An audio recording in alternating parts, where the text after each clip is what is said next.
Morning बच्चों, आज हम डिस्कस करेंगे केमिस्ट्री के अंदर केमिकल काइनेटिक्स। ठीक है, अभी तक हमारा 3 यूनिट पूरा हो चुका है। सबसे पहला आपका सॉलिड स्टेट, उसके बाद सॉल्यूशन और फिर इलेक्ट्रोकेमिस्ट्री। ठीक है, लास्ट यूनिट है फिजिकल, जो एक्चुअल में फिजिकल केमिस्ट्री में न्यूमेरिकल शो आते हैं, वो लास्ट यूनिट। ठीक है ना। तो केमिकल काइनेटिक्स में मेनली आपको स्टडी क्या करना होता है। केमिकल काइनेटिक्स केमिस्ट्री की ही एक ब्रांच है जिसके अंदर मेनली डिस्कस किया जाता है about rate of reaction, about rate of reaction. ठीक है ना। रेट ऑफ केमिकल रिएक्शन भी लिख सकते हैं आप। हर एक केमिकल रिएक्शन का रेट के बारे में स्टडी करना होता है और factor affecting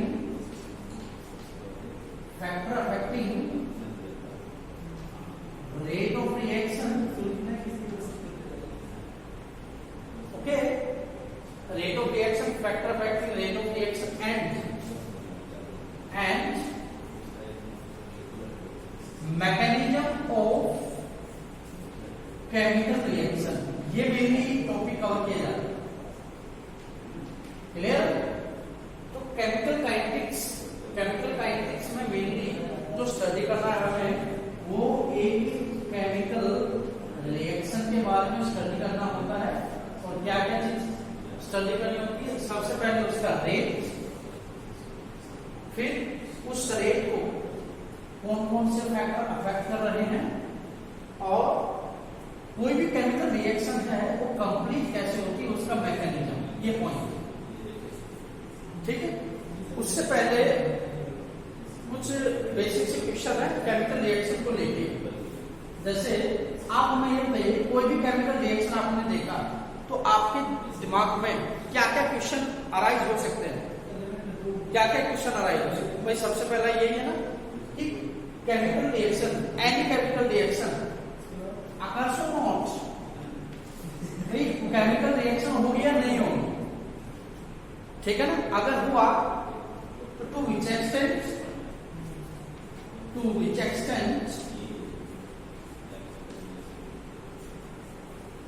chemical reaction proceed. फिर ये दिमाग में आएगा कि कहां तक केमिकल रिएक्शन ने प्रोसीड किया। क्लियर है। फिर और क्वेश्चन क्या आ सकता है, एंड आ सकता है कि स्पीड ऑफ द रिएक्शन क्या थी। कुछ क्वेश्चन नहीं है, बेसिक से क्वेश्चन है। किसी भी केमिकल रिएक्शन को लेके आपके दिमाग में क्या क्या पॉइंट आ सकता है। भाई यही है ना, भाई केमिकल रिएक्शन आपका होगा या नहीं होगा। Means chemical reaction is spontaneous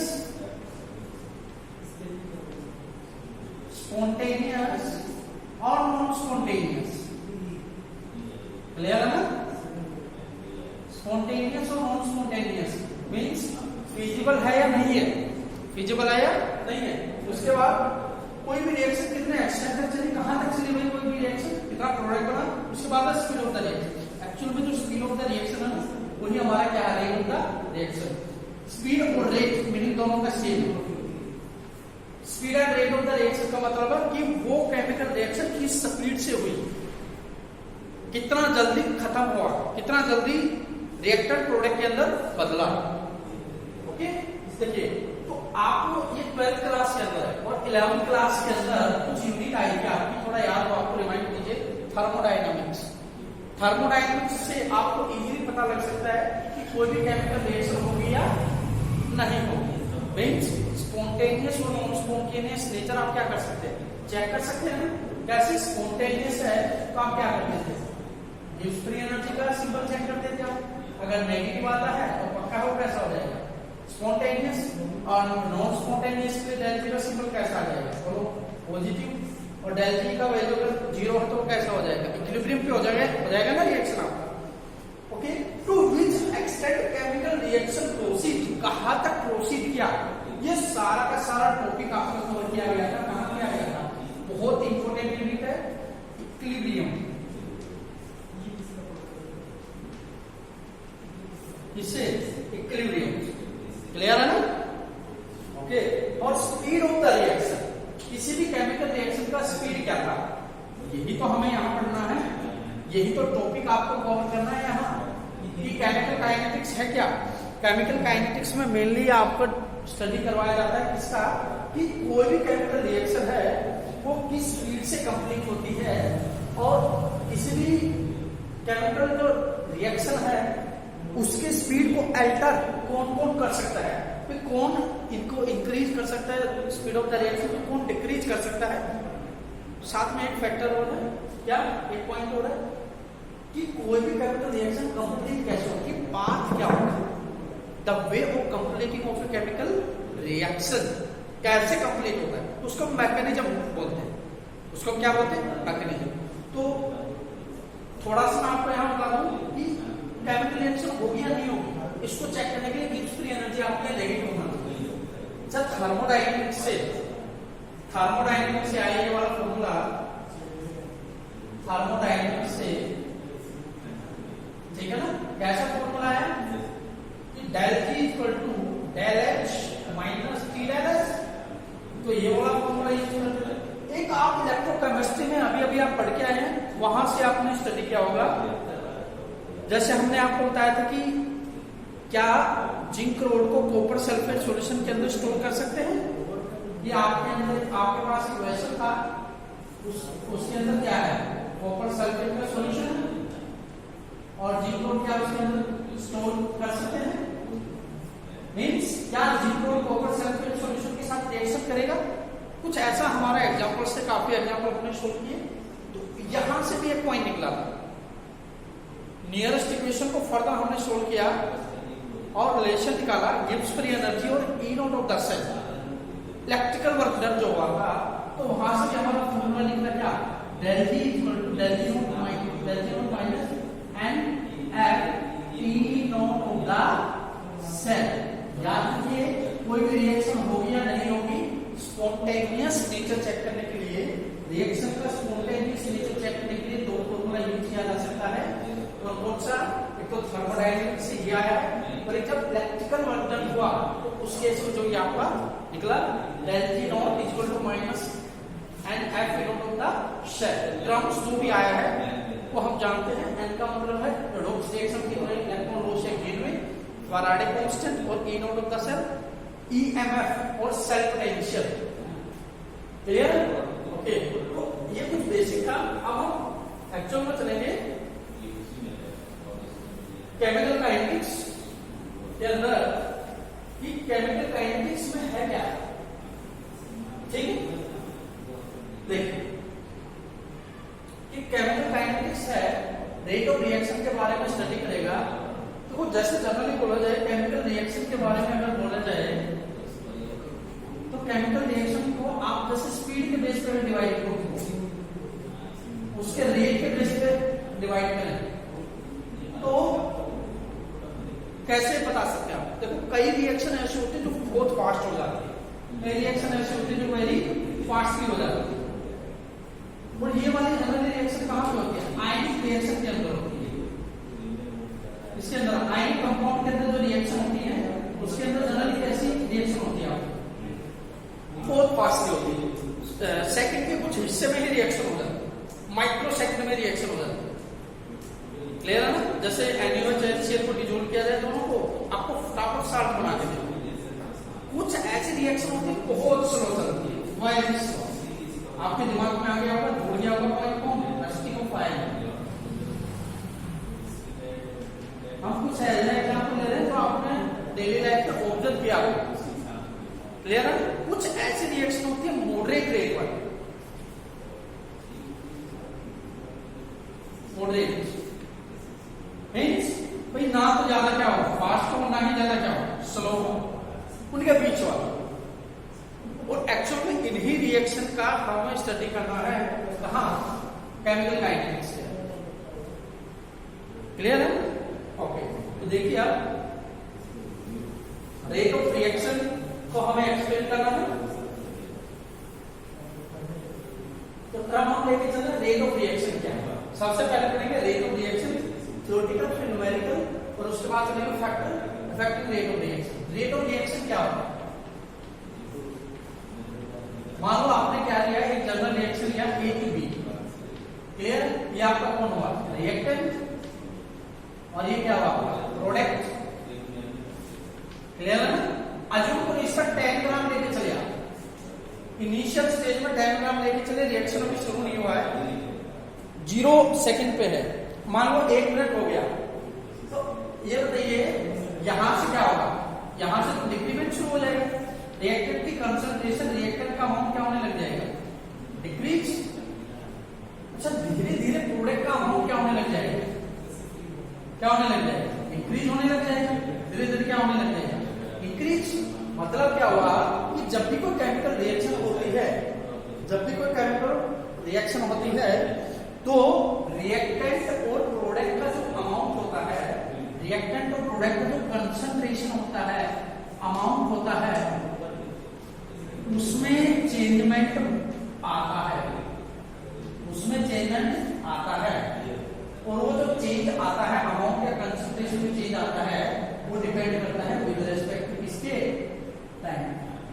भाई जितना टाइम के बाद आप देखेंगे कि कितना चेंज आया, मान लो 10 मिनट के बाद देखा, फिर 20 मिनट के बाद देखा, अज्यूम करो हमने यहाँ पे 2 मिनट के बाद देखा इसको, फिर 4 मिनट के बाद देखा, फिर 10 मिनट के बाद, क्लियर है ना?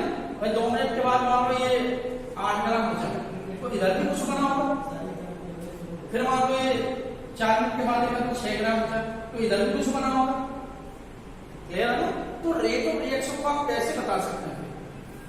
रेट ऑफ रिएक्शन को आप कैसे बता सकते हैं? क्या होता है rate of reaction? Rate of reaction क्या है? Change in concentration, change in concentration. अच्छा ये बताओ, रिएक्टेंट और प्रोडक्ट या दोनों ही की कंसंट्रेशन में चेंजमेंट आएगा या किसी एक के में? दोनों की कंसंट्रेशन में चेंज आएगा, इसका डिक्रीज हो जाएगा और इसका क्या हो जाएगा? इंक्रीज। हालांकि अभी हम यहाँ पे ये बता किसका इंक्रीज हो रहा है, किसका डिक्रीज हो रहा है, हमने सिर्फ लिखा है चेंज हो रहा है, और चेंज में दोनों फैक्टर आ जाएंगे, इंक्रीज या डिक्रीज, क्लियर? तो change in concentration of reactant और मतलब क्या हुआ कि रेट ऑफ रिएक्शन को आप रिएक्टेंट की टर्म्स में भी एक्सप्लेन कर सकते हो, प्रोडक्ट की टर्म्स में भी एक्सप्लेन कर सकते हो, क्लियर है? Change in concentration of reactant and product with respect to time, with respect to time, वही आपका क्या कहलाता है? Rate of reaction, rate of reaction कहलाता है। जैसे अगर मैं इसके लिए रेट ऑफ रिएक्शन लिखूं मैथमेटिकली, रेट ऑफ रिएक्शन इसके लिए लिखूं एक लिए, तो क्या लिखोगे? Change in concentration of A divided by time, कितना टाइम के बाद देख रहे हो आप, और क्या?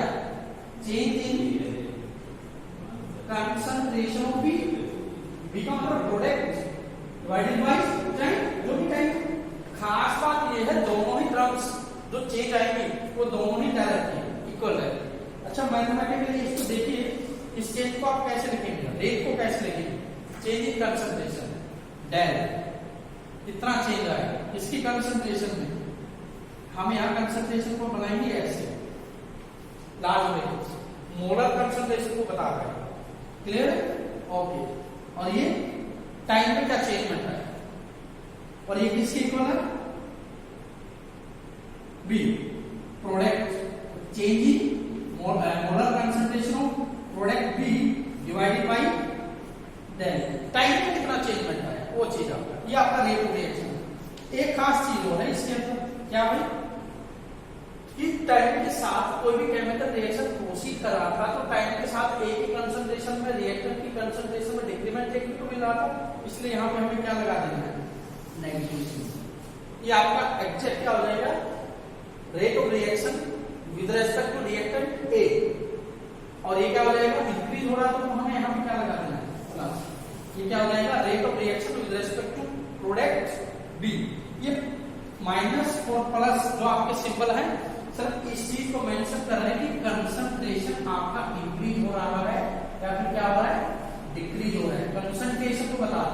ठीक है ना। और क्योंकि वैसे आप जानते हो रेट या स्पीड कभी भी क्या नहीं हो सकती, नेगेटिव नहीं हो सकती, कभी भी क्या नहीं हो सकती, नेगेटिव नहीं हो सकती। ठीक है, अब एवरेज कैसे कैसे कैलकुलेट किया जाता है, अब रेट कैसे कैसे कैलकुलेट किया जाता है, रेट डिपेंड करता है कि आप कितने टाइम के बाद उसको चेक कर रहे हैं। मीन्स भाई आप rate during the reaction check कर रहे हैं और after the completion of reaction check कर रहे हैं।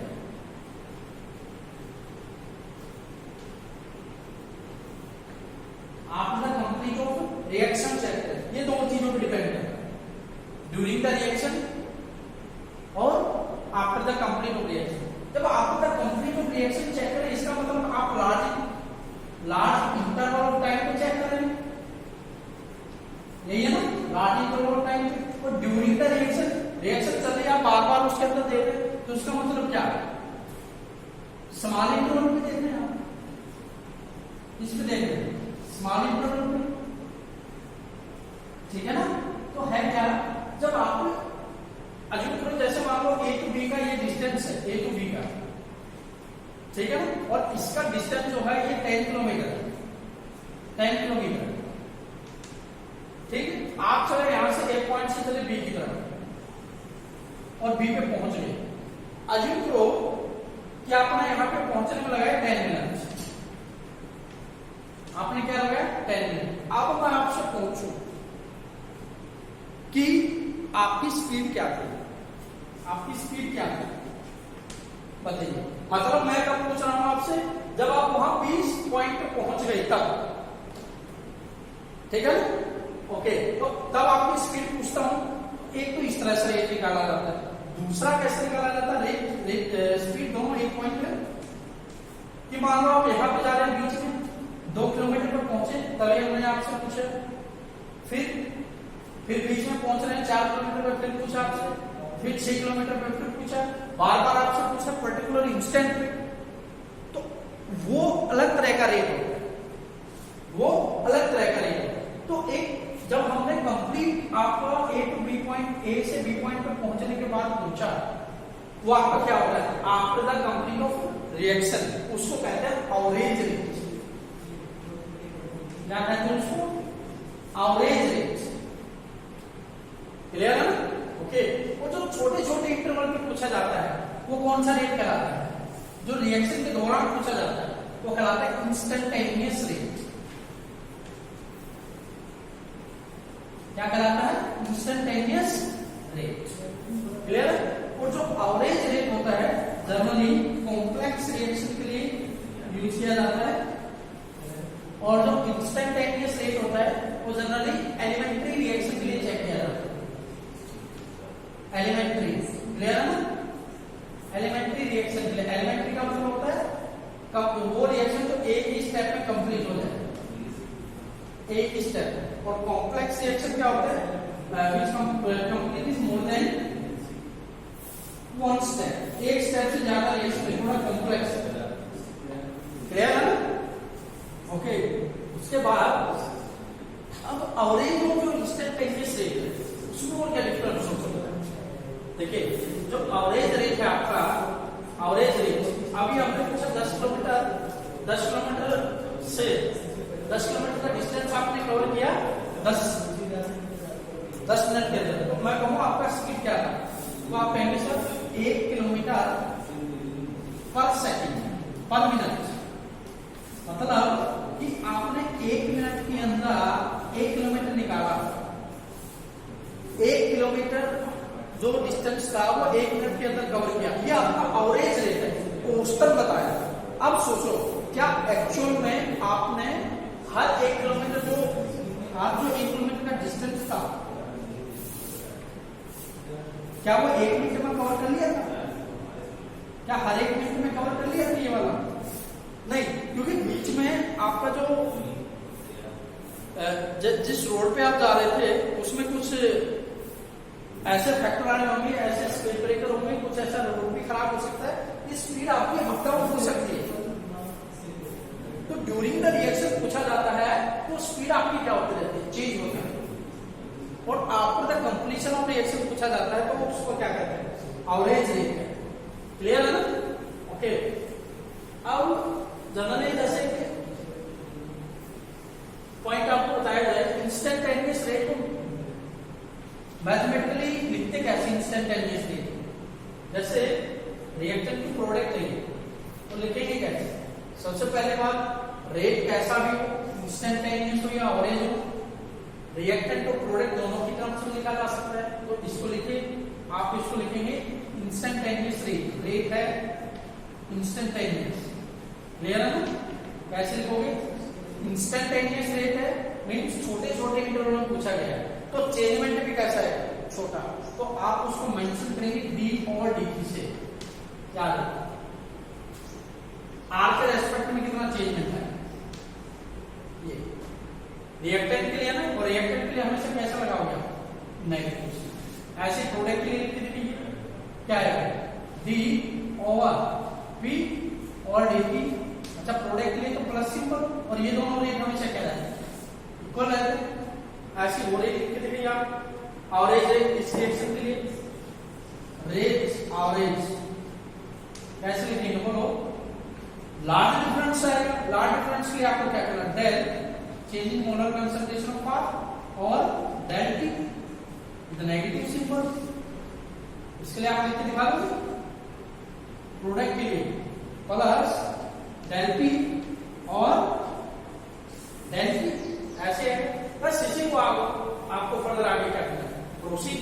जैसे मैं आपको रिएक्शन दे रहा हूं, रिएक्शन कौन सा है, अमोनिया बनने का पावर प्रोसेस, इससे बनता है N2 plus H2 gives ammonia. Clear है ना? किसी भी रिएक्शन का रेट लिखना है अगर आपको, तो सबसे पहले वो रिएक्शन आपके बैलेंस होना चाहिए chemical. Law of conservation of mass क्या होना चाहिए, फॉलो होना चाहिए। क्लियर है? 3 मोल्स, इसका अगर रेट लिखो तो रेट रिएक्टेंट और प्रोडक्ट के टर्म्स में लिखा गया है, इसके टर्म्स में लिखिए। रिएक्टेंट तो नाइट्रोजन गैस है, हाइड्रोजन गैस है, ये इसकी स्टिचोमेट्रिक कोएफिशिएंट और अमोनिया गैस है, तो इन दोनों के आगे तो नेगेटिव सिंबल आ जाएगा। क्या आएगा, इक्वल टू इंस्टेंटेनियस लिखिए डी ओवर डी और मोलर कंसंट्रेशन ऑफ किसका, नाइट्रोजन गैस का। क्लियर है ना? ऐसे इसको लिखो, किसके को लाएगा, D over D molar concentration किसका, H2 का विद नेगेटिव सिंबल। अच्छा, ये इसके आगे आएगा, इक्वल आएगा। क्लियर? ऐसे प्रोडक्ट के लिए लिखो डी और डी इसके लिए अमोनिया के लिए मोलर कंसंट्रेशन अमोनिया विद क्या, पॉजिटिव सिंबल। और ये भी क्या होगा, रिएक्टेंट और प्रोडक्ट में जो चेंजमेंट आता है वो सारे कैसे होते हैं, इक्वल। लेकिन यहाँ पे स्टिचोमेट्रिक कोएफिशिएंट भी है, इनको आपको क्या करना है, देखो इसके आगे कौन है,